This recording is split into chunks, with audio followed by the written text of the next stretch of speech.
لازم النسوان ما تحبل، احبل انا اهون يا زلمه. بتحبل من هون، لا تقولوا لحدا بتنصاب بالعين. عروسه جديده وحبلت، ايش هي حامل ب5 كيلو ذهب؟ كنوز سيدنا سليمان ببطنها، ايش في؟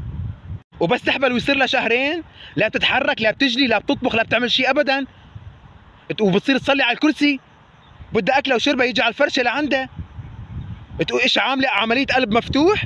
بدك تذليني يا بنت الحلال؟ وفتره الوحام معروفه شهر الا عند النسوان عنا، 7 سنين بدها تتوحم، بدها تهلط، بدها جالينج بعز الشتاء، وبدها تين بعز الشتاء. منين بدها تجيب له؟ فانوس علاء الدين ما بجيبه. لا بدك تجيبه مشان ما يطلع ببطاريه بكري. ايش هاد؟ يفضى عرض الشغل. ما قاهرني غير الشيخ اللي بجيب المنام. اذا ما سميتي ابنك بكري بده يصيبك لعنه امون، ويصير ايدين اجرين الولد اثنيناتهم يمين. انت بتقول بدي بسميه بكري احسن ما يطلع الولد معاق. ليش اسم بكري؟ اسم ابوه بكري. يفضى عرض الشغل يا زلمه.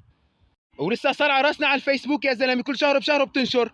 صرنا نحسب معك نحن امتى بدك تولدي، وبس يصير الشهر الثامن لقد اقترب مجيء البطل. ايش بدك تجيبي الظاهر ببرس يا صلاح الدين الايوبي؟ نعم عرض الشغل يا بنت الحلال، ارحمينا. في زر تحت صورتي يا جماعه، ازاي اضغطوا عليه؟ النفسيه صفر والله.